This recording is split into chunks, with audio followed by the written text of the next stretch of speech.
তাহলে গত ক্লাসে আমরা পড়ছিলাম এখানে আমরা এগুলো পড়া দিছিলাম আর কি, যে কানের পার্টগুলো, তাই না? তো আজকে আমরা তাহলে একটু বিস্তারিত দেখি। এখানে এগুলো পড়াইছিলাম, পড়াইছিলাম। আচ্ছা, তাহলে দেখো যে বহিকর্ণ, তাহলে তিনটা পার্ট আছে। একটা হলো বহিকর্ণ, একটা হলো মধ্যকর্ণ, একটা হলো অন্তঃকর্ণ। বহিকর্ণ যেটা বাহিরের দিকে থাকে, এক্সটার্নাল ইয়ার বলি আমরা। তাহলে বাহিরের দিক থেকে এটি কানের প্রথম ভাগ এবং এটি তিনটে অংশ নিয়ে গঠিত। একটা হলো পিনা বা অরিকল বা কর্ণছত্র বলা হয়, কানের ছাতা এরকম বলা হয়। নামগুলো একটু দেখবা, মুখস্থ করবা। এখানে কি বলা হয়েছে যে এটি মাথার দুপাশে অবস্থিত, এটা জানি। স্থিতিস্থাপক এটা কী হবে তো বলো তো? তরুণাস্থি। আমরা যখন তরুণাস্থির উদাহরণ বলি তখন কানের পিনা বলি, আমাদের শরীরে কোথায় কোথায়, নাকের ডগায় কানের পিনা, এগুলো বলি আর কি। নির্মিত কানের বাইরে প্রসারিত এবং লোমশ অংশ, মানে কি লোমযুক্ত, লোম থাকে। প্রাপ্তবয়স্ক মানুষের পিনের গড় দৈর্ঘ্য এটা দেওয়া আছে, এটা সেন্টিমিটার, এটা বুঝতে দরকার নেই। এর অভ্যন্তরে পেশিতন্তু থাকলেও কান নাড়াতে পারে না। পারে? কান নাড়ানো যায়? নাড়াতে পারে না। কোনো শব্দ ভালোভাবে শোনার জন্য যে দিক থেকে শব্দ আসে সেদিকে মাথা সহ কানকে কানেশ্বরকে ঘোরাতে হয়। কান নড়ে একাই নড়লে ভালো হইতো মনে হয়। কান গিয়ে গিয়ে কান সাউন্ড নিতে, এদিকে থাকতাম হইতো। বাট হ্যাঁ, গরু নাড়াতে পারে, ওটা কান মানুষও দেখি মানে একা একা নড়ায়। কোথায় আছে আমি দেখছি। ওইটা হয়তো অনেকে আছে এরকম, যে আছে না, যে অনেকে অনেক কিছু ঘুরে থাকে কিন্তু কান মানে অনেক বিষয় অনেক অবলম্বন করতে পারে। অনেক মানে কি মানে কি বলবো, এক্সেপশন অনেক থাকে, অনেক কিছু করতে পারে। গতকাল একটা সিনেমা দেখলাম, বুঝছো? সেটার নাম হলো পেন্ডুলাম। দেখছো নাকি? একটা মানে থ্রিলার মুভির মতো, বাট এটা অন্যরকম থ্রিলার। এটা হলো মাইন্ড, কী বলবো, সাইকোলজিক্যাল থ্রিলার মুভি। মানে এটা তুমি মুভি দেখে বুঝবা না আসলে কোনটা বাস্তব ছিল, কোনটা ছিল অবাস্তব ছিল, বুঝছো? বাংলা? হ্যাঁ, বাংলা ডাবিং আছে। কোন দেশের মুভি ওটা? এটা মনে হয় মনে হয় ইন্ডিয়ান মনে হয় কোনো একটা মুভি ডাবিং করে বানায়। তো এটাই মনে হয় ছবিটা এরকম মানে মুভি। তো ওই যে লুসিড ড্রিম বলতে একটা ড্রিম আছে। লুসিড ড্রিম বলছো কি? কোনো স্বপ্ন দেখো? স্বপ্ন দেখো না? কি বল স্বপ্ন? তো স্বপ্ন বিভিন্ন রকম স্বপ্ন আছে, বুঝছো? তো লুসিড ড্রিম বলতে কি বোঝায়? এমন একটা ড্রিম যে তুমি ঘুমাইছো, স্বপ্ন দেখতেছো, বাট স্বপ্নের মধ্যে তুমি বুঝতে পারতেছো তুমি সব স্বপ্ন দেখতেছো। এরকম হয়েছে কখনো? হ্যাঁ, স্বপ্নের ট্যুর এরকম হয়েছে? এটা হলো লুসিড ড্রিম। আমার এরকম অনেক হয়েছে, মানে স্পেশাল, মানে কিছু মানুষের হয় এরকম ঘটে, বা লাইফে হঠাৎ দুই একদিন একবার ঘটতে পারে মানুষের। হ্যাঁ, হলে কি হয় যে এরকম যদি কোনো তুমি তোমার স্বপ্নের ভেতরে তুমি যদি বুঝতে পারো তুমি স্বপ্ন দেখতেছো, সেক্ষেত্রে নিজের স্বপ্নকে কন্ট্রোল করা যায়। আর তুমি কি দেখতেছো তুমি নিজে থেকে দেখতে পারবে, বুঝছো? এটা হলো লুসিড ড্রিম বলা হয়। আবার অনেক এরকম আর স্বপ্ন দেখবা যায়, এরকম অনেক হয়, জানতেছো যে স্বপ্ন, আবার এরকম মনে হয় যে এরকম আমার হয়েছে, তুমি মারামারি করতেছো, তোমার কাটতেছে, তুমি নিজে ভাবতেছো এটাতে স্বপ্ন, কিছু হবে না, বেঁচে থাকবে। বুঝছো? হ্যাঁ, তো এটা এরকম একটা জিনিস। আবার এরকম হয় স্বপ্ন, এরকম দেখছো যে এক স্বপ্ন তুমি ঘুম ভেঙে বা পরে ঘুম, মানে একবার ঘুম ভেঙে গেছে, উঠছো, দেন আবার ঘুমে আবার ওখান থেকে শুরু করছে, এরকম হয়েছে? এরকম হয়, যেমন আমার হয় এরকম, যে স্বপ্ন একটা দেখতেছি, ঘুম ভাঙছে, আবার পরে ঘুমালে আবার ওখান থেকে আবার শুরু হয়, এরকম, বুঝছো? তো এরকম বিভিন্ন টাইপের স্বপ্ন আছে। তো লুসিড ড্রিমটা এমন ড্রিম, এখানে তুমি তোমার স্বপ্নকে নিজের ইচ্ছা মতো তুমি কন্ট্রোল করতে পারবে।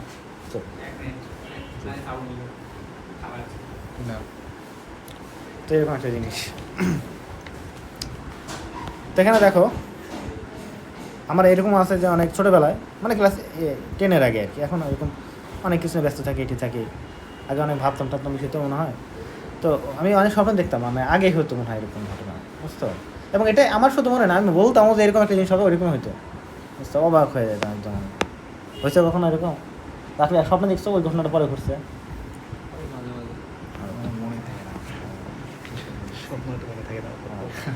আমার এরকম হয়েছে একবার, মনে করো আমি ফুটবল মানে আমি স্বপ্ন দেখি ফুটবল খেলতেছি, তো আমার প্রতিপক্ষকে, এটা হচ্ছে আমার একটা ফ্রেন্ড, তো আমি দেখতেছি ওই আমি আছি হলো ডিফেন্সে, ওই আমাকে কাটায় নিয়ে গোল দিল, দেন তারপর আমরা একটা গোল দিলাম, দেন মানে পরে পেনাল্টিতে যাবে, খেলাটা ট্রাইব্রেকারে যাবে, এইটা জানি, কিন্তু কে পরে ট্রাইব্রেকারে জিতলে এটা জানি না। এটা স্বপ্ন দেখছি, হঠাৎ করে আমি রাস্তায় গেছি স্বপ্ন দেখে, দুপুর আগে, সকাল দিকে 10টার দিকে, পরে দিকে আমার একটা ফ্রেন্ড আসলো, খেলা হবে ওই গ্রামের সাথে, ওরা একদম কি আমি আজকে স্বপ্ন দেখো একটা এরকম, দেখো বললাম কে কয় বললাম দেখে আজকে একটা জিনিস হবে, যে আমরা প্রথমে একটা গোল খাবো, দেন ওদেরকে একটা দিব, দেন খেলাটা টাইব্রেকারে যাবে, তারপরে কে জিততো এটা বলতে পারি না। বাট এই প্রথম গোলটা দিবে হলো ওই যে আমার ফ্রেন্ডটা ফেরদৌস দিবে, পরেরটা আমি একটা দেবো গোল থেকে। পরে এইভাবে বললাম আর কি, বুঝছো? খেলাতে গেলাম ঠিক সেই মাঠ সেই রকম অবস্থায় ফেরদৌস আমাকে একটা গোল দিল, ওরা তো অবাক আমার ফ্রেন্ডটা শুনে। তারপরে আমি একটা গোল দিলাম, তারপরে খেলাটা টাইব্রেকারে গেল। তারপরে কে জিতলো মনে নাই আমার, মানে যে সামনে দেখছি একদম হুপ মিলে গেলো, ঠিক আছে? এরকম আমার লাইফে অনেক হয়েছে। আমি তো অনেকগুলো স্কুল চেঞ্জ করছি, বুঝছো? তো ওখানে এইটে পড়ছি। তো আমি স্বপ্ন দেখছি, মানে ওখানে থাকতে স্বপ্ন দেখছি যে আমি এমন একটা স্কুলে গেছি, ওই স্কুলটাতে মনে করো একটা বড় একটা ফিল্ড আছে, লম্বা একটা রুম আছে, আর ওই যে গেটটা আছে গেটটার সামনে বড়খানি একটা মনে করো যে ওই গর্তের মতো আছে, ডাস্টবিনের মতো, বাট ওখানে এই যে লোহার রিং দিয়ে ঢাকি রাখছে আর কি। তো আমি স্কুলে গেছি, নতুন ধুবনিতে আসছি, বুঝছো? তো স্কুলে আসছি, হঠাৎ করে দেখি সেম রুম, একটা লম্বা রুম আছে, সেম রুম। পরে আমি তো জানি না এর কথা, পরে সেম রুম, পরে আবার বের হচ্ছি, গেট দিয়ে বেরোবো, হঠাৎ করে দেখি সামনে ওই জায়গাটা একদম। তাহলে এটা দেখো অনেক আগে স্বপ্ন দেখছি, আর এটা পরে হলো, এরকম একটা অবস্থা। এরকম আমার জীবনে অনেক স্বপ্ন আছে কাহিনী। যাই হোক, তাহলে দেখো শব্দ তরঙ্গ সংগ্রহ এবং কেন্দ্রীভূত করে অডিটরে মিটাসে বা কর্ণকুহরে কুহুরে প্রেরণ করা পিনের কাজ, বুঝছো? আমি আগে স্বপ্ন দেখলে ভয় পেতাম অনেক, মানে আমি স্বপ্ন যেরকম রাইট হতো, তো অনেক খারাপ স্বপ্ন দেখতাম, দ্বিতীয় পরে এটা হতো আর কি। তাহলে এটাই আর কি, এটা অনেক আমি করলাম যে দেখছি অনেক কিছু। তা এটা বিজ্ঞানীরা অনেক গবেষণা করতে পারে, এটা যে সব মানুষ যে ভবিষ্যৎ দেখতে পারে এটা এখনও এরকম প্রমাণিত না, তবে অনেকে ধারণা করতে পারে অপ্রমাণিত। তো এইটার কাজ কি তাহলে, যেটা বললাম বাহিরের অ্যান্টেনার মতো কাজ করবে, বাহিরের সাউন্ডগুলো নিয়ে কর্ণকুহরের দিকে প্রেরণ করবে, বুঝছো? তরঙ্গগুলো যাবে। দেন পরে কাজটা কি বলো তো, অডিটরি মিটাস। অডিটরি মিটাস মানে কি, কর্ণকুহর। এটা কি, পিনের কেন্দ্রে কানের বহিঃছিদ্র থেকে সরু নালীপথ কানের টিম্পেনিক পর্দা পর্যন্ত বিস্তৃত যে নাম কি বলতো, কর্ণকুহর বা অডিটরি মিটাস, অনেকটা ওই যে পার্টটাই আর কি মোটামুটি আর কি। কর্ণকুহর বা অডিটরি মিটাস। এর বাইরের 1/3 তরুণাস্থি নির্মিত এবং ভেতরের 2/3 অস্থিতে নির্মিত থাকে। কোন অস্থি এগুলো বলতো, টিম্পানিক বোন। এগুলো কানের ভেতরে, কানের অস্থি না, বাট কানের যে সাইডে যে অস্থি আছে, মানে কি বলবো, টেম্পোরাল বোন আছে, ওই বোনসের পার্ট আর কি। ওকে, এটি সূক্ষ্ম রোমযুক্ত ত্বকে আবৃত। ওকে, সূক্ষ্ম রোমযুক্ত ত্বকে আবৃত থাকে। রোম একই, এটা রোমযুক্ত আর কি, একই রকম, লোম বা রোম একই আর কি। ওকে, লোম আর রোম তো একই জিনিস, এটা হলো মানে ত্বকের, মানে কি বলবো, বর্ধক কিছু একটা জিনিস। বাট আমাদের ওখানকার লোমটা আর আমাদের বাইরের লোম একরকম না, বুঝছো? ওইটাই আমরা গাছের ক্ষেত্রে যে বলি লোম থাকে না, কাণ্ডের লোম থাকে, মূলের লোম থাকে, এরকম কাণ্ড বা মূল লোম। ওকে, এরকম। এবং ত্বকে কি বলতো, সেরুমিনাস নামক এক প্রকার বহি করা গ্রন্থি থাকে। কোথায়? ওই যে আমাদের কর্ণকুহরের দিকে, ইয়ারড্রামের সাথে থাকবে। ওই যে যেগুলো থেকে কী হয় বলতো, যেমন এক ধরনের ওই সেরুমিনাস খরিত হয়, যেটা কি করে বলতো, আমাদের ওই কানটাকে পরিষ্কার রাখে। দেখো আমাদের কানে মলা হয় না, ওটা আসলে কী দিয়ে হয় বলতো, এই যে গ্রন্থি থেকে নিঃসৃত আঠালো জাতীয় সেরুমিন দিয়ে আর ময়লাগুলো মিশ্রিত হয়ে তৈরি করে, যেটা আমাদের বের হয়ে আসে। না, পোকা থাকবে কেন? যাই যদি কোনো পোকা মরে যায় সেক্ষেত্রে তো ওটা থাকবেই। তো দেখো, এরা মূলত এক প্রকার রূপান্তরিত ঘাম গ্রন্থি, যেটা সেরুমেন নামক বাদামি বর্ণের মোম জাতীয় পদার্থ ক্ষরণ করে। তাহলে কি বুঝলে, এখানে আমাদের কর্ণকুহরের মধ্যে কি থাকে, সেরুমিনাস গ্রন্থি থাকে, যেটা সেরুমেন ক্ষরণ করে, বুঝছো? এটা হলো বহিঃক্ষরা গ্রন্থি। ওকে, আর এটার পার যদি বলি, 1/3 হলো তরুণাস্থি নির্মিত, আর 2/3 কি, টেম্পোরাল বোন নির্মিত। ওকে, এরা মূলত এক প্রকার রূপান্তরিত, বললাম এগুলো কাজ। তাহলে কি, দেখো এর মাধ্যমে শব্দ তরঙ্গ লম্বাভাবে কর্ণপটে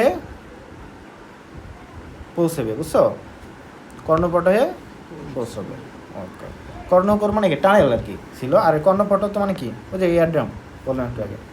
এতে বিদ্যমান রোম কানে ধুলাবালি প্রবেশে বাধা দেয়, আমাদের একটা নাকের মতো আর কি। ওকে, তাহলে এই যে সেরুমেন কর্ণকুহরের গাত্রে একটি তৈলাক্ত এবং পিচ্ছিল আবরণ তৈরি করে জীবাণু সংক্রমণ রোধ করে, কর্ণকুহরে প্রবেশিত জীবাণু, পোকা ইত্যাদি ধ্বংস করে। কর্ণপটহের কাজের মধ্যে অনুকূল উষ্ণতা এবং আর্দ্রতা বজায় রাখে। বুঝতে পারছো? তাহলে এখানে আর্দ্রতা বজায় রাখে, উষ্ণতা বজায় রাখে, এবং কানের ভেতরে যদি কোনো ময়লা যায়, পোকামাকড় যায়, জীবাণু যায়, সেগুলোকে মেরে ফেলে, করে আমাদের কানকে রক্ষা করে। ওকে, এটা কার কাজ বলো তো? কর্ণকুহরের কাজ। এরপরে কি আসে? কর্ণকুহর তাহলে কোনটা? এই যে এটা টানেলটা, পর্দা না? হ্যাঁ। এখন হলো টিম্পানিক পর্দা বা এয়ার ডাম বা কর্ণপটহ। তো অডিটরি মিটাসের শেষ প্রান্তে এবং কর্ণকুহরের মুখে আড়াআড়িভাবে অবস্থিত ডিম্বাকার স্থিতিস্থাপক পর্দাকে টিম্পানিক মেমব্রেন বলা হয়। এটা প্রায় খুবই পাতলা, দেখো 0.1 মিলিমিটার পুরো এবং 9 মিলিমিটার ব্যাস বিশিষ্ট হয়ে থাকে। এর বাইরের দিক কী হবে বলতো? অবতল। ভেতরের দিক কী বলতো? উত্তল। এবং এর সাথে মানে মধ্যকর্ণের মেলিয়াস অস্থি যুক্ত থাকে। মানে ভেতরে কি থাকে? অস্থি থাকে না? তো এখানে প্রথম হলো মেলিয়াস, তারপরে হলো কি ইনকাস, দেন এইটুকু কি বলতো? স্টেপিস। 3টা অস্থি যুক্ত থাকবে। তাহলে এর সাথে কোন অস্থি যুক্ত থাকবে? প্রথমে যেটা মেলিয়াস। কাজ কি? বহিকর্ণকে মধ্যকর্ণ থেকে পৃথক রাখা, এখানে শব্দ তরঙ্গে কেঁপে ওঠা, কম্পন তৈরি করা, আর কম্পনটা অস্থির মাধ্যমে সঞ্চারিত করা, এবং শব্দ তরঙ্গ সমতলে মধ্যকর্ণে পরিবহন করা টিম্পানিক পর্দার কাজ আর কি। বুঝছো? তাহলে মধ্যকর্ণকে বহিকর্ণের সাথে পৃথক করা এবং এখানে কম্পন তৈরি করা, সেই কম্পনটা কোথায় যাবে বলতো? অস্থির মাধ্যমে চলে যাবে। নর্মালি হাড়ের মাধ্যমে ওইভাবে আসলে শব্দ পরিমাণ করবে না। আমি যখন কথা বলি, এমনি নর্মাল যে কথা বলি, যে এখান থেকে কথা বলে কই ভাষা শোনা যায় না, কিন্তু তারপর আমরা জানি কি কঠিন পদার্থের শব্দের পরিবহন বেশি, তারপরে কিন্তু যাবে কি এটা আর ছিল, তাহলে এখানে কঠিনের বেশি, সেই হিসাবে কি উচিত কী ছিল বলতো? আমাদের শব্দটা ওখানে লেগে আর এর মানে শব্দের গতি আরও বাড়া উচিত ছিল, তাই না? কিন্তু আমরা আসলে শুনি না। কেন শুনি না? কারণ এখানে মাধ্যমহীনতা আছে। এক মাধ্যম থেকে অন্য মাধ্যমে যাওয়ার সময় শব্দের এখানে কী হবে? লস হয় কানেকশন। বাট কিন্তু যদি তুমি কোনোভাবে তোমার সাউন্ডটা যদি, তোমার মুখের সাউন্ডটা যদি ডাইরেক্ট তুমি ওয়ালকেই ভাইব্রেট করে দিতা, সেক্ষেত্রে কী হতো? এবং আরেকজন যদি অন্য সাইডে যদি কান পাততো, সেক্ষেত্রে অনেক ভালো শুনতো। যেমন ট্রেনের পাতে ক্ষেত্রে দেখা যায়, মানুষ বলো না পড়ছে না ছোটোবেলা সে যে ট্রেনের পাতে কান দিলে অনেক জোর থেকে শোনা যায়। এটা বড় ব্যাপার না। আরও একটা বড় ব্যাপার কী বলো তো? ডাইরেক্ট তোমার, কারণ আমার এখানে কম্পাউন্ডটা কিন্তু ডাইরেক্ট হিট করতেছে না ওয়ালকে। হ্যাঁ, পানির মধ্যে শোনা যায়। আরেকটা বিষয় হলো ছোটোবেলা মানে বইয়ে তো দেখছো ছোটোকালে ছেলেমেয়েরাও খেলে, খেলতো। এখন ছোটোকালে ফোনই আছে ছোটো বাচ্চাদের, আগে তো ফোন ছিল না। তো ওই যে কাঠের মনে করো কৌটা নিয়ে ওই যে গুণা দিয়ে বেঁধে দিত, এখানে ওই বাসায় একটা নিত। তো এখানে কথা বললে, তুমি কথা বলতেছো মানে কি ডাইরেক্ট তোমার ইয়ারটা ডাইরেক্ট কম্পাউন্ডটা শব্দ কম্পাউন্ড ডাইরেক্ট হিট করতেছে না। আর এভাবে কথা বললে দেখা যায় এটা দূরে থেকে শোনা যায়। আর নর্মালি কথা বললে শোনা যাচ্ছে না, বাট এখানে কথা বললে ওখানে কান দিয়ে শুনতেছে। জাস্ট এখানে কি তার কম্পনটা এই যে তারের মধ্যে দিয়ে, গুণার তারের মধ্যে দিয়ে যাচ্ছে। বুঝছো? ঠিক এমনটা বিষয় ঘটে। তো এখানে বিষয়টা এরকম যে এয়ার ড্রাম কি একটা পাতলা জিনিস, তো ঢোলের মতো, ঢোলের ওই যে বাইরের চামড়ার মতো, তো কথাটা গিয়ে ওখানে বাড়ি লেগে কম্পন তৈরি করতেছে, আর এই কম্পনটা অস্থির মাধ্যমে ভাইব্রেটও যাচ্ছে।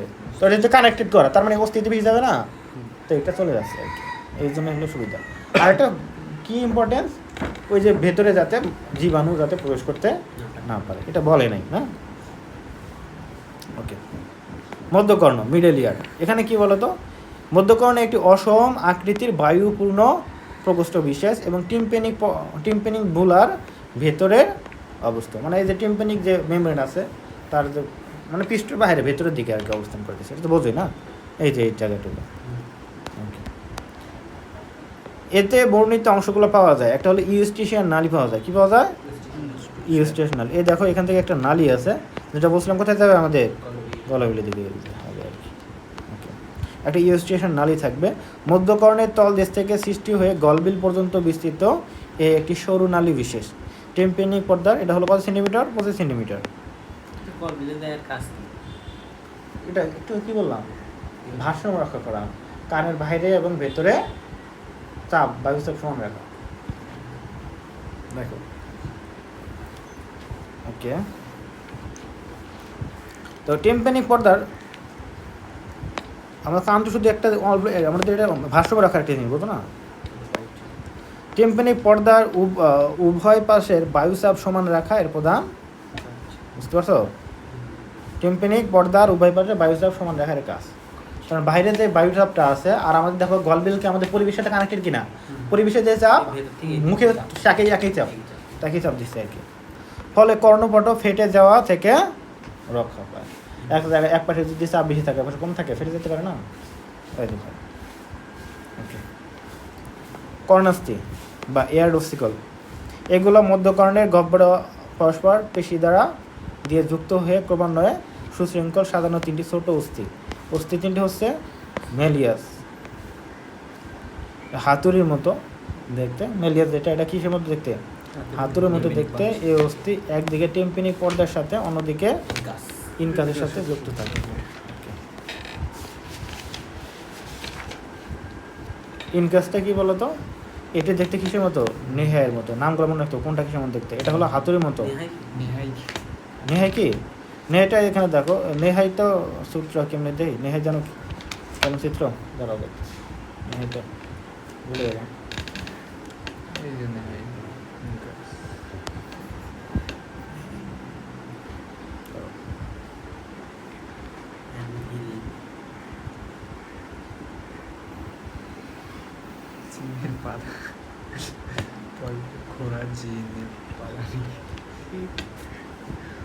এই যে এটা ইয়ে ব্যবহার করা হয়, কামারের ব্যবহার করা হয়।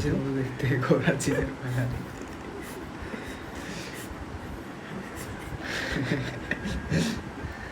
তো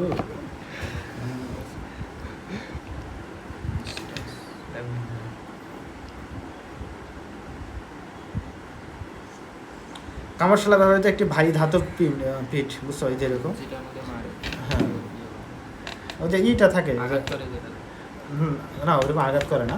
ওই যে কি বলবো, ওই যে উপরের বাইরে একটা খাবার আছে না, যেটা বায়ু আছে, মানে তোলে না এমনি, আর ওর সাথে ওটা যার সাথে লাগানো থাকে ওই অংশ আছে।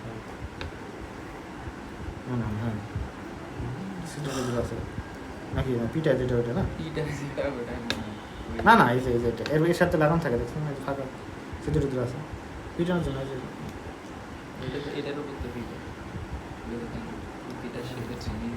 আচ্ছা, পিঠায় না, পিঠাতে নর্মাল দিয়ে শুরু পিঠায়, পিঠা তো তেল লাগে এর উপর,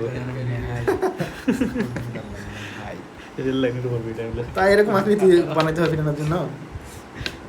সত্যি পিঠায় নাকি এর উপরে ওই যে ইটা থাকে মনে হয়? আরে না, এর উপরে মনে হয় ইটা কাপড়টা থাকে, যেমন কথা তো আছে কিছু একটা। তো এটা ঠিক আছে, এটা ঘোড়ার জিনের পাদানির মতো, অর্থাৎ ঘোড়া তো দেখছো না, ঘোড়া যখন থাকে আর কি, মনে করো উপরে গদি থাকে, তাই না? গদির সাথে নিচের দিকে এভাবে রিং থাকে, মানে পা দেওয়ার জন্য, অর্থাৎ হ্যাঁ উঁচু না ঘোড়া, ওখানে পা দিয়ে তারপর ওঠে। তো এইটা আর কি, এটা হলো ঘোড়ার জিনের পাদানি, মানে এখানে পা দিয়ে তারপর ওঠে। হ্যাঁ, তাহলে এটা হলো দেখতে ঘোড়ার জিনের পাদানির মতো। এবং দেখো একদিকে ইনকাসের সাথে, অন্যদিকে ফেনেস্টা ওভালির সাথে ছিদ্রের গায়ে লাগানো থাকে। এটা কোথায়? ইনকাসের সাথে, আর একটা কি বলতো, ফেনেস্টা ওভালির সাথে। আসলে ওভালের মাধ্যমে তাহলে কি যায় বলতো? শব্দ ভেতরে যায়, আর এখানে অতিরিক্ত শব্দ আবার রোটান্ডার মধ্যে বাইরে বেরিয়ে আসে, বুঝছো? এটি মানবদেহের ক্ষুদ্র অস্থি। কাজ কি? অস্থিগুলো বহিকর্ণের টিম্পানিক পর্দা থেকে শব্দ তরঙ্গ কর্ণাস্থে অন্তঃকর্ণের অভ্যন্তরে পেরিলিম্ফে বহন করে, মানে অন্তঃকর্ণে নিয়ে যায় আর কি, বুঝতে পারছো? এখানে যে তরলটা থাকে ওকে বলা হয় পেরিলিম্ফ। তাহলে ছিদ্রপথ মধ্যকর্ণের প্রাচীর পেরিওটিক অস্থিতে গঠিত, তবে সেখানে দুটি ছোট ছোট কি থাকবে? ছিদ্রপথ থাকে। উপরের দিকে ডিম্বাকার যেটা আছে, ডিম্বাকার মানে কি? ওভাল শেপ, এটা হলো ওভালিস। ওকে, এবং নিচের দিকে গোলাকার গোল একটি ছিদ্র থাকে, তার নাম কি বলতো? ফেনেস্টা রোটান্ডা, বা দুটো ওখানে একই যাওয়া আছে, যাই হোক ফেনেস্টা রোটান্ডা। তাহলে দেখো এই প্রত্যেক ছিদ্র মুখে একটি করে ক্ষুদ্র পাতলা পর্দা থাকে। ওকে, এদের কাজ কি তাহলে? ফেনেস্টা ওভালিসের মধ্যে দিয়ে শব্দ তরঙ্গ তাহলে অস্থি থেকে, অর্থাৎ মধ্যকর্ণ থেকে অন্তঃকর্ণে প্রবেশ করে, আর ফেনেস্টা ওভালের মাধ্যমে ককলিয়া সৃষ্ট অতিরিক্ত শব্দ তরঙ্গ মধ্যকর্ণে প্রবাহিত করে প্রশমিত করে, বুঝতে পারছো? তাহলে কি করে অস্থির মাধ্যমে যে শব্দটা এটা ফেনেস্টা ওভালিসের মাধ্যমে অন্তঃকর্ণে যায় এবং এখান থেকে অন্তঃকর্ণ থেকে অতিরিক্ত শব্দতরঙ্গটা মধ্যকর্ণে আবার ফিরে আসে, প্রশমিত করে। ওকে, এটা হলো কাজ। অন্তঃকর্ণ বা ইনার ইয়ার কি, দেখো প্রত্যেক অন্তঃকর্ণ করোটি শ্রুতিকটর বা অডিটরি ক্যাপসুল এর পেরিওটিক অস্থির অভ্যন্তরে অবস্থান করে। পেরিওটিক অস্থি মানে কি, যে আসলে আমার কানের ভেতরে আর কি এখানে অস্থিটা, বুঝবো না তোমরা, আসলে দরকার নেই অস্থি দেখো না যেহেতু। অন্তঃকর্ণের প্রধান অংশ কি বলতো, মেমব্রেনাস, প্রধান অংশ হলো মেমব্রেনাস ল্যাভিরিন্থ, আর একটা হলো কি নামক একটি জটিল গঠন। এই যেখানে দেখতে পারবা মেমব্রেনাস না, তাহলে প্রধান গঠনটা কি বলতো, মেমব্রেনাস ল্যাভিরিন্থ। এর ভেতরে কি থাকে, এন্ডোলিম্ফ থাকে, আরও কি থাকে, পেরিলিম্ফও থাকে। এন্ডোলিম্ফ নামক তলপথ থাকে এবং অস্থিময় ল্যাভিরিন্থ নামক মেমব্রেনাস ল্যাভিরিন্থ বিস্তৃত থাকে। কথাগুলো পরে একবার দেখো, দুটি ল্যাভিরিন্থের মধ্যবর্তী স্থান পেরিলিম্ফ তলপথে কি থাকবে, পূর্ণ থাকবে। মেমব্রেনাস ল্যাভিরিন্থ ভারসাম্য এবং শ্রবণের অঙ্গ হিসাবে কাজ করে। এক বিষয় দেখো, উল্টা না, কথাগুলো একটু কঠিন, তো একটু মনে রাখতে হবে। তো এটা দেখো, এটা হলো অন্তঃকর্ণ, বুঝছো? তো অন্তঃকর্ণের ক্ষেত্রে যেটা, এই যে পার্টগুলো না হলে বুঝবো না। তো এখানে দেখো যে প্রধান যদি পার্ট বলি আমরা, এই যে কী বুঝলাম আমরা, একটা ককলিয়া থাকে, যেটা কি হলে এখানে পেছানো থাকবে। এটা আট করো না আগে শামুকের মতো করে, আট করো না আগে কখনো, এটা দেখতে অনেকটা কিসের মতো বলো তো, শামুকের মতো, দেখছো শামুকের মতো না? হ্যাঁ, তাহলে এটা হলো কোনটা, শামুকের মতো দেখতে অনেকটা, শামুক ছিল না, তাহলে কিসের মতো, ওটা তো শামুক, খোলস সহ পুরোটাকে শামুক বলা হয়, বুঝছো? ওটাই মাথায় এরকম থাকে, দুইটা বের হয়ে থাকে, ওটাই শামুক।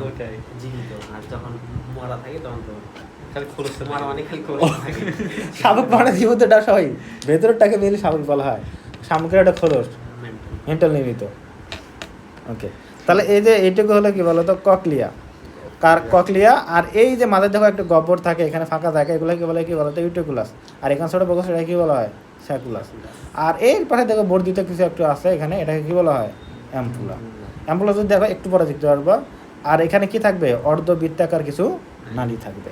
অ্যাম্পুলাটি কি করবে, এই যে এগুলো মনে করো তরলের মধ্যে ডুবানো থাকে, যেটা কি করতে পারে বলো তো, এই যে এখানে। আর এখানে কপুলা থাকে, এগুলো একটু দেখে দিই আমি, এই যে এখানে এরকম, এই যে এখানে এই জায়গাটুকু কি বলতো, অ্যাম্পুলা। আর এর ভেতরে একটা জিনিস থাকে, যার নাম কি বলতো, কপুলা। এইটার ভেতরে দেখো যে তরলটা থাকে, এটাকে কি বলা হয়, এন্ডোলিম্ফ। আর এর বাইরে যে প্লাসেরগুলো আছে, ইগুলো আছে, নালীগুলো আছে না, ওখানে কিছু তরল থাকে, যার নাম কি বলতো, পেরিলিম্ফ, বুঝছো? ওকে, মেনলি এই এন্ডোলিম্ফের মধ্যে এইটা কি থাকে বলতো, ভাসমান অবস্থায় থাকে, বুঝছো, এরকম খারাপ অবস্থায় থাকে। তো এইটা যদি নাড়াচাড়া হয়, সেক্ষেত্রে এটা নাড়াচাড়ার মাধ্যমে আমরা বুঝতে পারি যে আমরা শরীর কম্পন হচ্ছে না, বাম দিকে যেতে হবে না ডান দিকে যেতে হবে, বুঝছো? এটা দ্বারা আমরা বুঝতে পারি। এই দেখেন দেখো, মাথার আন্দোলনে কপুলার দোলন হয়, বুঝছো, এই যে কম বিষয় থাকে। এর সংবিধি রোমের উদ্দীপনা এবং উদ্দীপনা মস্তিষ্কে প্রেরণ করে, মাথা হেলানো অবস্থায় এরকম থাকে আর কি। তো এটা নাড়াচাড়া করার মাধ্যমে আমরা আমাদের দেহের ভারসাম্য, মানে আমাদের দেহের অবস্থান বুঝতে পারি। সেই সঙ্গেটা যাই হলো ব্রেনে যায়, এবং ব্রেন সেই হিসাবে তোমাকে সিগন্যাল দেয়, এইটাই। তো কথাগুলো একটু কঠিন, একটু বুঝে নিতে হবে এখানে। তাহলে এটা একটা জটিল গঠন, ঠিক আছে? ওকে, তো এই যে পুরো পার্টটা যেটা বললাম, এটাকে কি বলা হয় বলো তো, মেমব্রেনাস ল্যাভিরিন্থ, প্রধান অংশ যেটা মেমব্রেনাস ল্যাভিরিন্থ বলা হয় থাকে। এটা একটা জটিল গঠন। আর এর ভেতরে কী ছিল বলো তো, একটু দেখালাম, এন্ডোলিম্ফ থাকে, নামক তরল পদার্থ থাকে, এবং অস্থিময় ল্যাভিরিন্থ দ্বারা, মেমব্রেন দ্বারা ল্যাভিরিন্থ, মেমব্রেনাস ল্যাভিরিন্থ দ্বারা কী থাকবে, বেশ একটা মেমব্রেন দ্বারা বিস্তৃত থাকবে, এবং দুটি ল্যাভিরিন্থের মধ্যবর্তী কী থাকবে, পেরিলিম্ফ থাকবে, অর্থাৎ বাইরের প্রকোষ্ঠগুলোতে থাকবে পেরিলিম্ফ, আর ভেতরে কী থাকবে, এন্ডোলিম্ফ থাকবে, এবং এন্ডোলিম্ফের মধ্যে কী থাকবে, কপুলা থাকবে, অ্যাম্পুলা, এবং তার ভেতরে কী থাকবে, কপুলা থাকবে। মেমব্রেনাস ল্যাভিরিন্থ কী করবে, ভারসাম্য এবং শ্রবণের অঙ্গ হিসাবে কাজ করে, এটা কিন্তু মনে রাখতে হবে। তাহলে মেমব্রেনাস ল্যাভিরিন্থের কাজ কী বলো তো, এটা হলো ভারসাম্য এবং শ্রবণের অঙ্গ হিসাবে কাজ করে। এখান থেকে কিন্তু সিনফিল আসবে না, জাস্ট এমসিকিউ আসবে। এখানে কী কী ত্বরণ আছে? এখানে হলো এন্ডোলিম্ফ আছে এবং হচ্ছে পেরিলিম্ফ আছে, বুঝছো? পেরিলিম্ফ আছে। আর এখানে তাহলে আমাদের হ্যাঁ, আর হলো মেমব্রেনাস লেভেরিন ভারসাম্য এবং শ্রবণের অঙ্গ হিসাবে কাজ করে। এটা পরীক্ষা আসে, নিচে কোনটি আমাদের ভারসাম্য এবং শ্রবণের অঙ্গ হিসাবে কাজ করে? এটা হলো মেমব্রেনাস লেভেরিন। ওকে, আচ্ছা, এটা রং করলাম, এইটা 8 করে শিখবা। ওই এই যে এটা দেখো, এটা দেখে। তাহলে ভারসাম্যর অঙ্গ এগুলো কী কী বলো তো? মানুষের ভারসাম্যের অঙ্গ কী কী বলা হয়? ভেস্টিবুলার অ্যাপারেটাস বলা হয়ে থাকে। ভেস্টিবুলার অ্যাপারেটাস দুটি ছোট থলি যথা ইউটিকুলাস আর এটা কী বলো তো? স্যাকুলাস নিয়ে গঠিত। তাহলে ইউটিকুলাস আর এটা কী বলো তো? স্যাকুলাস নিয়ে গঠিত, ভেতরে থাকে। দেখো ওখানে দেখলাম। এবং মেমব্রেনাস ল্যাবিরিন্থে তরলপূর্ণ 3টি অর্ধবৃত্তাকার কী থাকবে? নালী নিয়ে গঠিত। 3টে অর্ধবৃত্তাকার নালী আছে, এইগুলো নিয়ে গঠিত। ইউটিকুলাস এবং স্যাকুলাস কিসে পূর্ণ থাকবে? অ্যান্ডোলিম। গহ্বরের যেগুলো তাহলে কিনে পূর্ণ থাকবে? ভেতরে অ্যান্ডোলিম ভেতরে থাকে। এবং গহ্বরের ভেতরে ম্যাকুলা নামক অঙ্গ থাকে, যেখানে ম্যাকুলা নামক একটা অঙ্গ থাকবে। এবং ম্যাকুলা ইউটিকুলাসের মেঝেতে আনুভূমিকভাবে এবং স্যাকুলাসের প্রাচীরের গাড়িতে উলম্বভাবে অবস্থান করে। তাহলে ম্যাকুলা কি থাকবে? কিছু সংবিধি রোম থাকে এবং রোম কোষের রোমগুলো ক্যালসিয়াম কার্বনেট কণিকায় সমৃদ্ধ অটোলিথ মেমব্রেনের সাথে দৃঢ়ভাবে ঘিরে থাকে। এটা মনে রাখতে ভেরি ইম্পর্টেন্ট। ক্যালসিয়াম কার্বনেটটা মনে রাখতে হবে এখানে। তাহলে এখানে যে রোমগুলো থাকবে ম্যাকুলার মধ্যে, এই ম্যাকুলার মধ্যে যে রোমগুলো থাকবে সেখানে কী থাকে বলো তো? রোমগুলোর সাথে ক্যালসিয়াম কার্বনেট থাকবে সমৃদ্ধ। এটা কি বলা হয়? অটোলিথ মেমব্রেন দ্বারা ঘেঁটে থাকে আর কি। তো ম্যাকুলা এবং অটোথেলিক মেমব্রেনকে একত্রে কি বলা হয়? অটোকোনিয়াম বলা হয়। কঠিনগুলো শব্দ, এটাকে বলা হয় হলো অটোকোনিয়াম বলা হয় পুরোটাকে। যে কোনো দিক থেকে মাথা বেঁকে গেলে কিছু সংখ্যক রোমকোষ উদ্দীপ্ত হয়ে দেহের অবস্থানের উদ্বেগ করে। তুমি কোন অবস্থানে আছো সেটা অনুভূতিটা মস্তিষ্কে প্রেরণ করে। অর্ধবৃত্তাকার নালীগুলো ইউটিকুলাস থেকে কি হয় বলো তো? বিকশিত। মানে কি? মানে এগুলা কিন্তু এই ইউটিকুলাসের বিবর্তিত রূপ, বুঝছো? ওকে, এগুলো একটি অনুভূমিক এবং দুটি উলম্বভাবে অবস্থান করে। একটা হলো আনুভূমিক, দুটা কি উলম্বভাবে। এগুলো তেমন কিছু না। নালীগুলো এন্ডোলিম্ফে পূর্ণ থাকবে এবং এর নালীগুলোর এক প্রান্ত কি হবে? স্ফীত হয়ে কি তৈরি করবে? অ্যাম্পুলা তৈরি করবে। এবং অ্যাম্পুলার ভেতরে কি আছে বলো তো? এই যে এখানে প্রান্ত দেখো স্ফীত হয়েছে। আর ভেতরে কি আছে বলো তো? কপুলা আছে। কপুলা নামক একটা অঙ্গ এবং সংবিধি কোষ থাকে। কাজ কি বলো তো? ইউটিকুলাস, স্যাকুলাস এবং অর্ধবৃত্তাকার নালী সম্মিলিতভাবে কী করে? দেহের ভারসাম্য রক্ষা করে। তাহলে এখান থেকে কী পড়তে হবে? এখানে জাস্ট এই যে এমসিকিউ আসবে, এখানে জাস্ট মনে রাখতে হবে যে এখানে আমাদের এই যে ইউটিকুলাস যেটা আছে, ইউটিকুলাস হলো আমাদের এখানে প্রকোষ্ঠনের অংশগুলো, ঠিক আছে? আর এখানে আমাদের নিচে একটা ছোটো প্রকোষ্ঠ আছে, বড় প্রকোষ্ঠ হলো ইউটিকুলাস, যেন একটা ছোটো প্রকোষ্ঠ, তার নাম কি বলতো? স্যাকুলাস। আর আমাদের কিছু 3টে আছে অর্ধবৃত্তাকার নালী আছে। এবং নালীগুলা দেখবা, আমাদের নালীগুলার যে গোড়ার দৃশ্য প্রান্তগুলো এখানে কি থাকে বলতো? যে ফুলে ওঠে, একে বলি আমরা অ্যাম্পুলা। অ্যাম্পুলার মধ্যে আবার একটা করে এই যে টিউমারের মতো থাকে, ওই যে মোটু বাফলির মধ্যে যেটা মাথার মধ্যে বাড়ি লাগলে যেটা একটা আলু ওঠে আর কি, ওরকম। তো ওরকম একটা আছে কাঠের মধ্যে হয়, এটা নাম হলো কপুলা। কপুলা মেনলি আমাদের মাথার নাড়াচাড়ার কারণে এইটা নাড়াচাড়া করে, যেহেতু এটা তরলের মধ্যে কি থাকে? ডুবানোভাবে থাকে। এবং সেখানে কিছু রোমও থাকে, যেগুলো এই যে ভেতরের মতো আর কি, সেম জিনিসটাই। এই সংবেদনগুলো প্রেরণ করতে পারে। ম্যাকুলার ক্ষেত্রেও ঠিক এমনই, এখানে কিছু থাকে কি? সংবেদী রোম থাকবে এবং রোমগুলোর সাথে কী থাকবে? ক্যালসিয়াম কার্বনের সমৃদ্ধ কী থাকবে? হ্যাঁ, অটোলিথ মেমব্রেনের সাথে গেঁথে থাকে। এগুলো মনে রাখতে হবে। ওকে, আর এই লোমগুলো আমাদের কী করে বলো তো? এই যে যখন নাড়াচাড়া হবে পানির দ্বারা কী হবে? মানে ওই তরল দ্বারা আন্দোলিত হবে, এই আন্দোলনটা অনুভূতিটা মস্তিষ্কে প্রেরণ করবে এবং মস্তিষ্ক সেই হিসাবে কাজ করবে। ওকে, তাহলে শ্রবণ অঙ্গ, অর্গান অফ হিয়ারিং। এখানে দেখো, মানুষের শ্রবণের সাথে সংশ্লিষ্ট অঙ্গকে কী বলা হয়? ককলিয়া বলা হয়। পেছানো যে জিনিসটা ছিল ওখানে নিচেরটা, এই যে এটা, তাহলে এটা হলো ককলিয়া, বুঝছো? আর এটা তো আমরা একটু দেখলাম ভারসাম্য রক্ষা করে। তাহলে এটা হলো ভারসাম্য রক্ষা করে, এটা কি বলতো?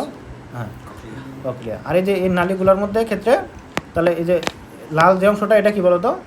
এন্ডোলিন পূর্ণ থাকে, বুঝছো? আর এখানে দেখবো এই যে নীল অংশগুলো আছে, এগুলো কী হবে তাহলে? পেরিলিম্ফ, বুঝতে পারছো? মানে বাইরের দিকে থাকবে যেগুলো আর কি এন্ডোলিম্ফ, আর এই যে নীল অংশগুলো কি হবে? পেরিলিম্ফ থাকবে আর কি, এগুলো পেরিলিম্ফ থাকবে, আর ভেতরে থাকবে এন্ডোলিম্ফ থাকবে। ওকে, আর এখানে দেখো এই যে ককলিয়ারটার এখানে একটা নালী থাকে, এটা ককলিয়ার নালী। এটা গিয়ে আমাদের যুক্ত হয় কার সাথে বলো তো? যে আমাদের ইয়ের ক্ষেত্রে, মানে আমাদের যে একটু আগে যে দেখলাম ভারসাম্য রক্ষাকারী অঙ্গের সাথে যুক্ত হবে আর কি। ওকে, মানে ইউটিকুলাস স্যাকুলাসের সাথে যুক্ত হবে। ওকে, তাহলে ককলিয়া হলো আমাদের শ্রবণের অঙ্গ, এটা মনে রাখতে হবে। তাহলে ভারসাম্য রক্ষা করে কে? এগুলো মনে রাখতে হবে। আর আমাদের শ্রবণ অঙ্কে এটা মনে রাখতে হবে, উল্টো হয়। শ্রবণের সাথে সংশ্লিষ্ট অঙ্গকে কি বলবো? ককলিয়া বলবো। দেখো স্যাকুলাসের অঙ্কের দেশ থেকে, স্যাকুলাসের গোড়া না, যেটা স্যাকুলাস, এর থেকে এই যেখানে কি ককলিয়ার ডাইরেক্ট দিকে, মানে ককলিয়ার নালী, তো এখান থেকে আমাদের এখানে তৈরি হলো আমাদের ককলিয়া। হ্যাঁ, তো এখানে তৈরি হবে। অঙ্গদেশ থেকে বের হয় অঙ্গটি শামুকের খোলকের মতো পেঁচানো। ওকে, ককলিয়া প্রায় কত সেন্টিমিটার? 35 মিলিমিটার লম্বা এবং দুটি পর্দা দিয়ে 3টি প্রকোষ্ঠে বিভক্ত থাকে। উপরের দিকে কি থাকবে? পেরিলিম্ফ, পূর্ণ স্কেলা ভেস্টিবুলি থাকবে, আর একটা মাঝের দিকে এন্ডোলিম্ফে স্কেলা মিডিয়া থাকবে। তো দুইটা জিনিস, একটা হলো স্কেলা ভেস্টিবুলি আর একটা হলো স্কেলা মিডিয়া, বুঝতে পারছো? তো এটা কী থাকবে বলো তো? আমাদের পেরিলিম্ফে পূর্ণ থাকবে, আর মাঝের দিকে এটা এন্ডোলিম্ফে পূর্ণ থাকবে। তাহলে স্কেলা ভেস্টিবুলি কী দ্বারা পূর্ণ থাকে? পেরিলিম্ফে। আর স্কেলা মিডিয়া যেটা, এটা হলো এন্ডোলিম্ফে পূর্ণ থাকে, মানে মাঝে থাকে, এটা এন্ডোলিম্ফে পূর্ণ থাকে। একই ধরনের তরল কিন্তু, জাস্ট আমরা নাম দুইটা দিছি আর কি। নিচে পেরিলিম্ফ পূর্ণ স্কেলা টেম্পিনি থাকে, আবার নিচের দিকে একটা অংশ থাকবে যার নাম কি? স্কেলা টেম্পিনি। ওকে, তো স্কেলা মিডিয়া উপরের রেসনার্স ঝিল্লি ও নিচে বেসিলার ঝিল্লিতে আবদ্ধ থাকে। মানে কি বলো তো? প্রকোষ্ঠ 3টা না, তো 3টা প্রকোষ্ঠ মনে করো 2টা ঝিল্লি দ্বারা পৃথক করে থাকে। তাহলে এখানে দেখো একটা রেসিলার ঝিল্লি, আর উপরের দিকে একটা আছে কি বলো তো? রেসনার ঝিল্লি। ওকে, বুঝতে পারছো? তাহলে 2টা ঝিল্লি দ্বারা 3টি প্রকোষ্ঠে ভাগ হয়েছে। দেখো বেসিলার ঝিল্লি উপরের কিছু এপিথেলিয়াম কোষ রূপান্তরিত হয়ে মূল শ্রবণাঙ্গ বা অর্গান অফ কোর্টি গঠন করে, এইটা মনে রাখতে হবে। তাহলে ককলিয়া হলো আমাদের শ্রবণাঙ্গ, বাট মূল যদি ককলিয়ার ভেতরে আসলে কোনটার জন্য আমরা ককলিয়াকে বলি? Organ of Corti. যদি অপশনে থাকে অর্গান অফ কোর্টি, তখন তোমাকে মানে অর্গান অফ কোর্টি অ্যান্সার দেখাতে হবে। তাহলে আমাদের শ্রবণাঙ্গ কোনটি বলো তো? Organ of Corti. ওই যে ইতালিয়ান শৈলবিদ, মানে কি ডাক্তার, হ্যাঁ, গ্যাসপেরি কোর্টি এর নাম অনুসারে এর নামকরণ করা হয়েছে। অর্গান অফ কোর্টি অত্যন্ত সূক্ষ্ম সংবেদী রোমকোষ দিয়ে গঠিত। এর সংখ্যা প্রায় 25,000, মানে কি রোমের সংখ্যা, এর কাজ রোমগুলো থাকে। একেবারে শীর্ষে ককলিয়ার ঊর্ধ্ব এবং নিম্ন প্রকোষ্ঠে একটি সরু নলাকার অংশের সাথে পরস্পর কি থাকবে? যুক্ত থাকে। এখানে পরস্পর কি থাকবে? যুক্ত থাকবে। এর নাম কি বলতো? হেলিকোট্রিমা। ওকে, এগুলো অত কিছু লাগবে না, গঠন জাস্ট এগুলো পড়বা। তাহলে এখানে কি মনে রাখতে হবে বলো তো? কাণ্ডের মেইলে এত কিছু আসে না, মেইলে আমরা এই যে এটা মনে রাখতে হবে, জাস্ট ধরো পরের কিছু। আর এখানে ভারসাম্য রক্ষাটা,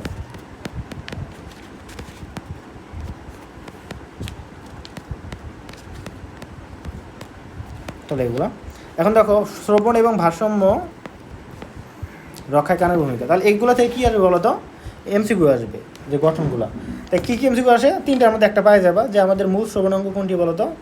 অর্গান অফ কোনটি। আর যদি এটা না থাকে তাহলে কী হবে? ককলিয়া হবে। আমাদের শ্রবণ এবং ভারসাম্য রক্ষা করে কে বলো তো? ম্যাকুলা। শ্রবণ এবং ভারসাম্য রক্ষা করে ম্যাকুলা বা কপুলা, যেটা থাকে অপশনে, বুঝছো? ম্যাকুলা এবং কপুলা এগুলো যদি থাকে। ওকে, ঠিক আছে। ম্যাকুলা কোথায় ডুবানো অবস্থা থাকে? এন্ডোলিম্ফের মধ্যে ডুবানো থাকে, এগুলো মনে রাখতে হবে আর কি। ওকে, কপুলা কই থাকে? অ্যাম্পুলাতে থাকে, এগুলো মনে রাখতে হবে। ওকে, তাহলে যে ম্যাকুলায় অবস্থিত সংবেদী রঙগুলো কি সমৃদ্ধ? ক্যালসিয়াম কার্বনেট সমৃদ্ধ, এইগুলো একটু মনে রাখতে হবে। ওকে, আর চিত্রটা মনে রাখতে হবে। অন্তগঠন, আর সে হলো কানের অন্তগঠন অন করতে বলে আর কি, সো তখন এটা অন করতে হবে। তো ভারসাম্য রক্ষার কৌশল, ভারসাম্য রক্ষা করে কে বলো তো? ওখানে একটা জিনিস দেখলাম ম্যাকুলার, আর এখানে আরেকটা কি জিনিস দেখলাম বলো তো? কপুলা, তাই না? ম্যাকুলার রোমগুলো মেনলি করে, আর এখানে একটা গঠনই আছে যার নাম কি বলতো? মানে হ্যাঁ, কপুলা। তো এখানে দেখো কি বলতো, ভারসাম্য রক্ষার কৌশল যেটা বললাম আগে, বুঝছি আর কি অলরেডি। অন্তঃকর্ণের বৃত্তাকার নালীর মূলে, হ্যাঁ হ্যাঁ শ্রবণ কৌশলে কীভাবে যাচ্ছে না, এটা আছে একই না, মানে আসলে শব্দটা কীভাবে যাচ্ছে এটা হচ্ছে পড়াই নাই। আচ্ছা, কি বলো তাহলে? দেখো শ্রবণ কৌশলগুলো কীভাবে হয়। মানুষের কান একই সাথে দুটি ভিন্ন ধর্মী কাজ সম্পাদন করে থাকে, একটা হলো শ্রবণ আর একটা হলো ভারসাম্য রক্ষা। এই দুটি কাজের একটির সাথে আরেকটি কোনো সম্পর্ক নেই। তা শ্রবণ কৌশল বা মেকানিজম হেয়ারিং কী করবে, তা পরিবেশের শব্দ তরঙ্গ পিনের সাহায্যে কি কানে গৃহীত হবে, দেন এটা কি সংগৃহীত শব্দ হ্যাঁ কর্ণকোরের মাধ্যমে টেম্পানিক পর্দায় গিয়ে সেখানে ভাইব্রেট তৈরি করবে, আঘাত তৈরি হবে। এর ফলে কি হবে, কর্ণপট স্পন্দিত হবে। এই স্পন্দন বা কম্পন ম্যালিয়াস ইনকাস স্টিক্সের মাধ্যমে এটা প্রবাহিত হবে, ফেনেস্টা ওভালিসের মাধ্যমে অন্তঃকর্ণে প্রবাহিত হবে, মানে কম্পন তৈরি হবে। এই কম্পনটা কই যাবে, অন্তঃকর্ণে যাবে। অন্তঃকর্ণে গিয়ে এটা আন্দোলন তৈরি করবে। দেখো মধ্যকর্ণের অস্থিমালা লিভার কিয়ার প্রবাহিত শব্দ, লিভার কিয়া বলতে কি, এগুলো শিখবা, লিভার টিভার আসলে কি, এগুলো শিখবা, যার উপর ভর করে থাকা হয় এরকম একটা বিষয় বলে না। লিভার মানে আমাদের এই যে পেটের লিভার না, বুঝছো, এটা হ্যাঁ। তো শব্দ তরঙ্গের শক্তি প্রায় কি 20 গুণ বেড়ে স্কেলা ভেস্টিবুলির পেরিলম্বে সঞ্চারিত হয়, বুঝতে পারছো? তাহলে দেখো এখানে আমাদের শক্তিটা বেড়ে যায়। যেমন নর্মাল দেখো যে আমরা যদি একটু বল প্রয়োগ করি যে এখানে দেখো সেটাই আমরা এগুলো দেখবো, আমরা অস্থি আমাদের কীভাবে আমরা এই কাজগুলো করে। এখানে আছে দেখো, তুমি এই জিনিসটাকে এখানে এরকম ধরছি, তাহলে মনে করো এরকম থাকছে, এখানে কিছু লাগানো আছে এরকম, মানে কোয়ালিটি বলের ক্ষেত্রে হ্যান্ডেলটা মনে করো বড়, বুঝছো? তো এক্ষেত্রে যদি মনে করো হ্যান্ডেলটা যদি বড় হয় তাহলে চালাতে কত কষ্ট হবে, আর যদি হ্যান্ডেলটা কি হয় খুবই ছোট, তাহলে দেখো এই যে আমরা হেলেই আছে, দেখো তুলতে শক্তি লাগতেছে না, মারা দিলাম শক্তি এরকম লাগতেছে, আরও এক দিব এমনি উঠে যাচ্ছে, বুঝছো? তাহলে একটু শক্তি দিয়ে অনেক শক্তি পাওয়ার যে বিষয়টা, এটা কি বলা হয়, লিভার বলা হয়।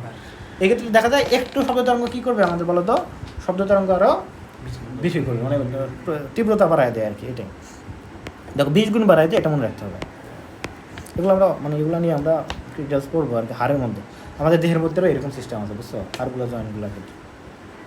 এর ফলে দেখো পেরিলিম্পে তরঙ্গায়িত হয়ে রেসনাস পর্দাকে আন্দোলিত করে। এই যে এখানে দেখো, তাহলে শব্দ তরঙ্গ যাচ্ছে এখানে টেম্পারিং পর্দাকে আঘাত করতেছে, দেন অস্তিত্ব যাচ্ছে, দেন এখানে ফেনেস্টা ওভালিসের মাধ্যমে শব্দ তরঙ্গ যাচ্ছে। কোথায় যাচ্ছে বলো তো, এগুলো অন্তঃকর্ণের মধ্যে যাচ্ছে। এখানে দেখো যে পেরিলিম্ব আছে, এর ভিতরে যাচ্ছে, ভেতরে আবার কী আছে, এই যে এন্ডোলিম্ব আছে। ওকে, এন্ডোলিম্বতে যাচ্ছে। এন্ডোলিম্বের গায়ে এখানে কী আছে বলো তো, এই যে এখানে তো ঝিল্লি আছে না কিছু, এই যে বেসিনারি ঝিল্লি, এগুলো ঝিল্লি আছে। তো কথা হলো এখানে যখন যাবে এই সংবেদনটা আমাদের এখানে কিছু কি থাকে, আমাদের নার্ভ থাকে, বুঝছো, অডিটরি নার্ভ থাকে, বুঝছো, যেগুলো আমাদের কী করে বলতো, শুনতে সহায়তা করে। তো সেই নার্ভগুলোকে স্পন্দিত করবে, এই স্পন্দনটা কী করবে, কানে গিয়ে পৌঁছালে আমরা, মানে মস্তিষ্কে গিয়ে পৌঁছালে আমরা শুনতে পারবো আর কি। দেখো এই আন্দোলন স্কেলা মিডিয়ার লিম্বকে আন্দোলিত করে। এন্ডোলিম্পের তরল বেসিলার পর্দা কী করবে, কাঁপন তৈরি করবে, মানে এই যে পর্দাটাকে কাঁপন তৈরি করবে। এই কম্পন আবার স্কেলা টিম্পানির পেরিলিম্পে হ্যাঁ তরঙ্গায়িত করে, এবং পেরিলিম্প কাঁপন সৃষ্টি হলে ককলিয়ার অর্গান অফ কোটি সংবিধিরণগুলো রোমকোষগুলো উদ্দীপিত হয়ে স্নায়ুর উদ্দীপনা সৃষ্টি করবে। মেনলি স্নায়ু উদ্দীপনাটা কী করবে, এটা আমাদের অডিটরি স্নায়ুর মাধ্যমে মস্তিষ্কের শ্রবণ কেন্দ্রে বাহিত হলে আমরা শুনতে পাবো। অতিরিক্ত শব্দ তরঙ্গ ফেনেস্টা রোটান্ডার মাধ্যমে মধ্যকর্ণে ফিরে আসে এবং শুনতে পাবে। তাহলে এই যে এগুলো যে বলতেই পারবে না, সহজ কথা ডাইরেক্ট বলবা যে শব্দটা মধ্যকর্ণ থেকে কী করবে, ফেনেস্টা ওভালিসের মাধ্যমে অন্তঃকর্ণে যাবে, ঠিক আছে? অন্তঃকর্ণে গিয়ে কী করবে, অত কিছু বলার দরকার নেই, ডাইরেক্ট কী বলবো বলো তো, হ্যাঁ এটা আগে বলতে হবে, এটা আমাদের যখন যাবে প্রথমে এটা কই যাবে বলো তো, প্রথমে এটা যাবে আমাদের এখানে যে স্কেলা মিডিয়াতে যাবে, হ্যাঁ না, স্কেলা মিডিয়াতে গিয়ে সেখানে গিয়ে কী করবে বলো তো, ডাইরেক্ট বলে দিবা, সেখানে গিয়ে যে বেসিলার মেমব্রেন মনে থাকে না থাকে দোকানে ডাইরেক্ট হলো অর্গান অফ কোটিকে কী করবে, উদ্দীপ্ত করবে, হ্যাঁ যেটা কী করবে, যেটা একদম আমাদের যে অডিটরি নার্ভকে উদ্দীপ্ত করবে। এর ফলে উদ্দীপনা আমাদের মস্তিষ্কে বেরোতে হবে, আবার শুনতে পারবো, শেষ শর্টকাটে বলে দিই। একটু পড়বা এগুলো, পড়ার পরে যদি মনে থাকে যেটা লাইন তেমন থাকবে দিয়ে দিবা, আর যেটা মনে থাকবে না এটা কী বলবা, মধ্যকর্ণে আসার পরে কী করবে বলো তো, ককলিয়ার অর্গান অফ কোটিকে কোটিয়ে যে সংবিধান কোষগুলো উদ্দীপ্ত করবে, যেটা স্নায়ুর মধ্যে উদ্দীপনা আমাদের মস্তিষ্কে প্রেরণ করবে, স্নায়ু মানে আমাদের শ্রবণ কেন্দ্রে, তখন আমরা শুনতে পারবো। এবং অতিরিক্ত শব্দটা ফেনোস্টাটোনালের মাধ্যমে আমাদের মধ্যকর্ণে প্রেরণ করে শব্দটা কী করবে, প্রশান্ত করবে। শেষ। এগুলো দরকার নাই যে প্রথমে আসলে আন্দোলনটা ইসলাম মিডিয়ার এন্ডোলিনকে সংযোগ করবে, দেন এটা হলো বেসিলাম আমাকে সংযোগ করবে, দেন হলো কি এখানে এগুলো দরকার নেই, সব বলতে হবে এরকম না। তখন মানে তোমরা যখন লিখবা সৃজনশীল তখন তো এবার পয়েন্ট করে লিখবা না, সাথে সাথে লিখবা গল্প মতো করে, তোমার মতো করে, সব তো লেখা যাবে না, সব লিখলে অনেক হয় যায়। হ্যাঁ সৃজনশীল আসে এটা যে আমরা কেন কাইভাবে কান শুনি, এই শ্রবণ প্রক্রিয়ার গতিপথটা তখন বলতে হবে এভাবে, গতিপথ দিয়ে দিবা যে পিনে আসে শব্দ তরঙ্গ, পিনায় বাধা পায়, কর্ণকুহরে প্রবেশ করবে, দেন কি কর্ণপট হয়ে যাবে, মানে তারপরে কী যাবে বলো তো, মধ্যকর্ণে এই যে এগুলো সিরিয়াল ভাবে যাবে হাড়গুলো, হেমস্টোভালিস, দেন ককলিয়া, তারপর কী যাবে, তারপরে যাবে এন্ডোলিম, মানে বাইরে থেকে ভেতরে যাবে না, তবে এন্ডোলিম এইভাবে বলতে পারো ধারাবাহিকতা। তারপরে আবার পেরিলিম্পে যাবে, তারপরে কি অর্গান অফ কোটিতে যাবে, অর্গান অফ কোটিতে যাবে, দেন হলো কি কোষে সংবিধি, কোষে উত্তেজনা তৈরি করবে, এটা মস্তিষ্কে প্রেরণ করবে, দেন সব। তাই অত দরকার নেই, জাস্ট এইটুকু মনে রাখলে কি অ্যান্সার করতে পারবো।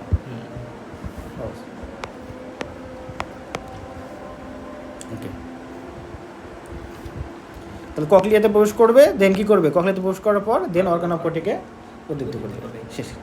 না অর্গান অফ কোটিকে থাকা রোমগুলোকে উদ্দীপ্ত করবে, তারপরে আমরা এই উদ্দীপনাটা স্নায়ুর মাধ্যমে মস্তিষ্ক থেকে আমরা শুনতে পারবো, শেষ।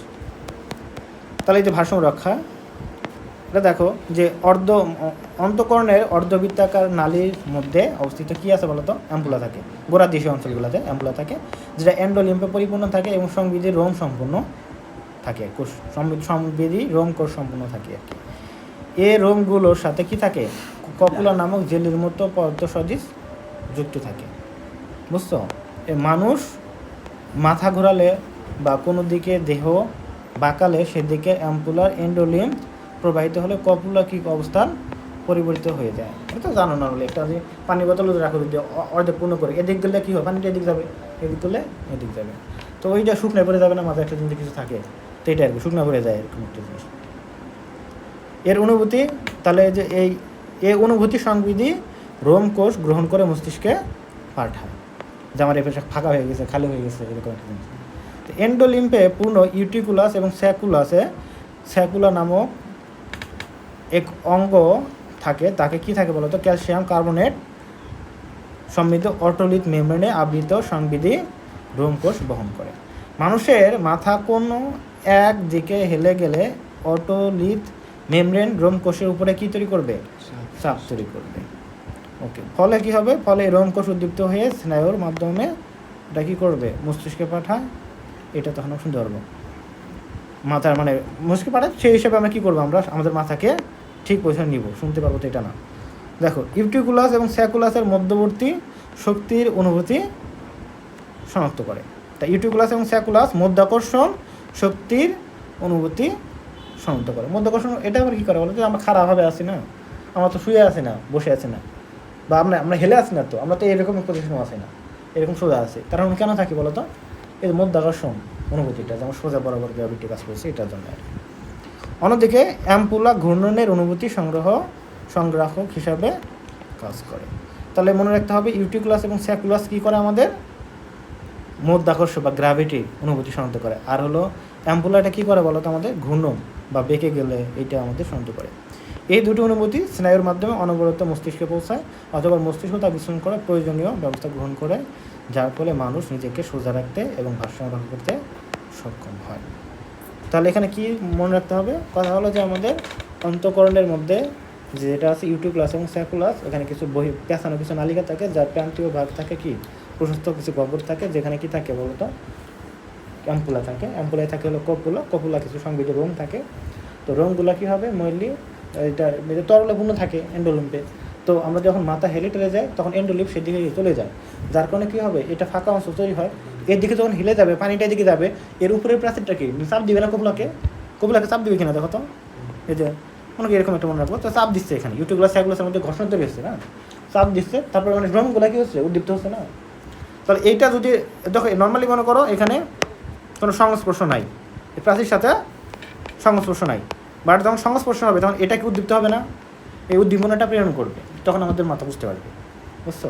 আবার কি আছে, আবার হলো আমার একটা জিনিস আছে, সেটা আমাদের মানে গ্র্যাভিটি বা মধ্যাকর্ষণ বল অনুভব করতে পারে, এটি ইউটিকুলাস এবং স্যাকুলাস, বুঝছো? এটা ঘর্ষণের কারণে আমাদের উদ্দীপনা এটা ব্রেইনে পৌঁছায়, সেই অনুযায়ী আমাদের ব্রেন আমাদের দেহকে নিয়ন্ত্রণ করে, তার ঘর্ষণ লক্ষ্য করে আর কি। এগুলো দেখবা অবস্থান, কানের পিনা টিনা কোনটা কী করে, এটা হলো দেখবে আর কি। তো এইগুলো হলো পড়াটা খুবই কঠিন, না বোঝা যায় না, কিন্তু এখান থেকে সিন আসবে না, মানে ওরকম আসবে না। আসলে কী আসবে বলো তো, এই যে কানে শোনার মেকানিজমটা আসবে, বুঝছো? এটা তো সহজ না, তো এইটাই আসবে। আর এগুলো থেকে কী আসবে, এমসিকিউ আসবে, যে এখানে মনে অর্গান অফ কোটি হলো হিয়ারিং অঙ্গ, বুঝছো? এগুলো আসবে যে আমাদের যদি কঠিন করে। আর এখানে ক্যালসিয়াম কার্বনের সমৃদ্ধ থাকবে অটোরিতে, এটা মনে রাখতে হবে। আর এখানে মনে রাখতে হবে যে হিয়ারিং অঙ্কনটা আর ভাষণ রক্ষাকারী অঙ্কনটা, এটা একটা মনে রাখতে হবে। আর এখানে কত গুণ বৃদ্ধি পালো বলো তো, অস্থির কারণে সর্বতরঙ্গ 20 গুণ, এইটা একটু মনে রাখতে হবে। আর পার্টগুলো আসতে হবে, আসবে এত মানে সহজ, মানে এত